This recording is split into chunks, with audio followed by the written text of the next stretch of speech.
When adding images to a Word document, you have to choose how you want them to interact with the text in the document. So if you want to know how to change the word wrapping of a specific text, follow these easy steps in this video tutorial. Now first, you have to open the document you're currently working on in the Microsoft Word application. Then click on the specific image you want to change the text wrapping, and then click this icon. Now in here, select your preferred word wrapping option for that image. But the word wrapping options are the following. Inline with text is the default setting, and it places the image at a specific point on a specific line. The square option allows text to completely wrap around the shape, above, below, to the left and right.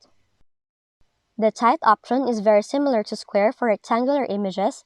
However, for images in other shapes, the tight option will wrap text following the shape of the image. The through option is similar to tight option. Now the top and bottom option allows text to be wrapped above and below the image, but no text can appear on either side. Then the behind text option overlays text over the image. Conversely, the in front of text option overlays the image on the text, obscuring it. Now you just have to click on any of these settings that fits to your needs. Now that's how you can change the text wrapping of your document in the Microsoft Word.